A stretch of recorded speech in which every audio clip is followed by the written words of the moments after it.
నవ్యాంధ్ర మూడో ముఖ్యమంత్రిగా చంద్రబాబు పగ్గాలు చేపడుతున్నారు. సీఎంగా బాధ్యతలు స్వీకరించిన వెంటనే ఆయన 3 కీలక అంశాలపై సంతకాలు చేయబోతున్నట్లు తెలుస్తోంది. అయితే చంద్రబాబు తొలి సంతకం దేనిపై ఉండబోతోంది? ఇప్పుడిదే అంశం ఆసక్తికరంగా మారింది. ఎన్నికల ముందు సూపర్ 6 హామీలను చంద్రబాబు ఇచ్చారు. అలాగే జనసేనాని పవన్ కళ్యాణ్ సూచించిన కొన్ని హామీలను కూడా వీటికి జత చేశారు. వీటన్నింటినీ కొత్త ప్రభుత్వం అమలు చేయాల్సి ఉంది.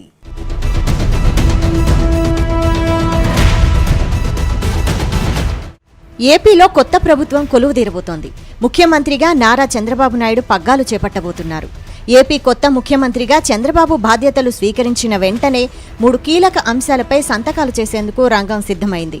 మెగా డిఎస్సి ఫైల్పై చంద్రబాబు తొలి సంతకం చేయబోతున్నారు. ఎన్నికల ప్రచారంలో ఇచ్చిన హామీ మేరకు మొదటి సంతకం ఆ ఫైల్పై చేయబోతున్నారు.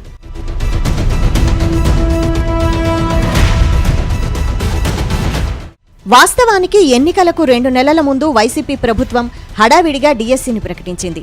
6200 పోస్టులకు ప్రకటనిచ్చింది.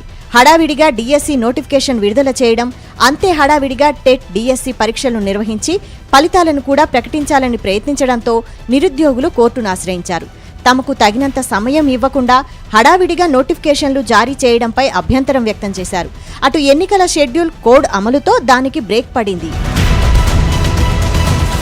కొత్త ప్రభుత్వం కొలువుదీరబోతున్న నేపథ్యంలో విద్యాశాఖ అప్రమత్తమైంది. ఖాళీ పోస్టుల వివరాలు పంపాలని సంబంధిత అధికారులకు మౌఖిక ఆదేశాలు జారీ అయ్యాయి. పాత నోటిఫికేషన్లో 6100 పోస్టులున్నాయి.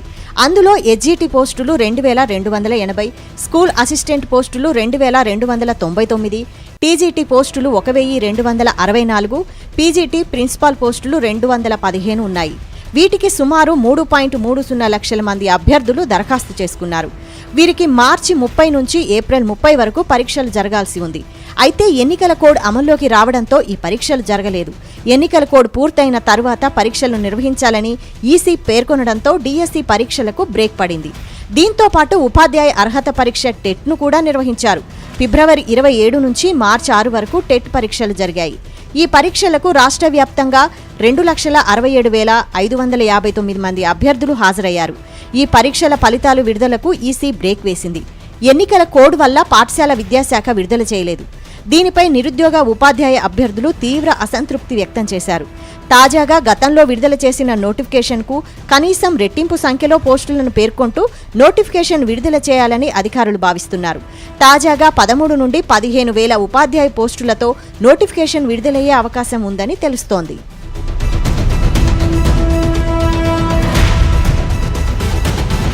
రాష్ట్రంలో 39,008 ఉపాధ్యాయ పోస్టులు ఖాళీగా ఉన్నాయని గతేడాది జూలైలో లోక్సభలో కేంద్ర ప్రభుత్వం తెలిపింది. 2023 జూలై 31న లోక్సభలో ఒక ప్రశ్నకు అప్పటి కేంద్ర విద్యాశాఖ సహాయ మంత్రి అన్నపూర్ణాదేవి సమాధానమిచ్చారు. 1వ తరగతి నుంచి 8వ తరగతి వరకు 2022-23లో 39,008 ఉపాధ్యాయ పోస్టులు ఖాళీగా ఉన్నాయని తెలిపారు.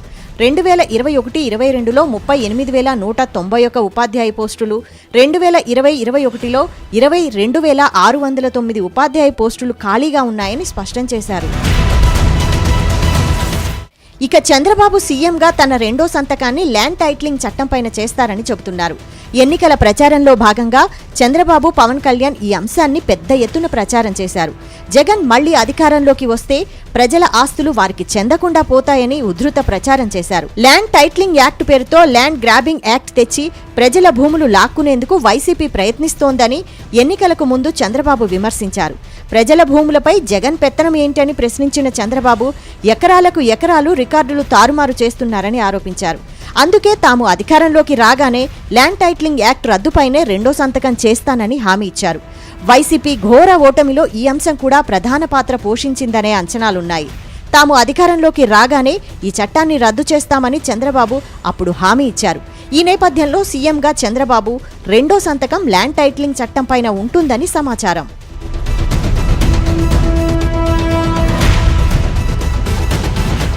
ఇక 3వ సంతకం పెన్షన్ల పెంపుపై ఉండబోతోంది. వైసీపీ ప్రభుత్వ హయాంలో పెన్షన్లను 5 ఏళ్లలో 2,000 నుంచి 3,000కు విడతల వారీగా పెంచారు. తాము అధికారంలోకి రాగానే 3,000 పెన్షన్ను 4,000 పెంచి ఇస్తామని, అలాగే పెంచబోయే పెన్షన్ ఏప్రిల్ నుంచి అమలు చేస్తామని చంద్రబాబు తెలిపారు.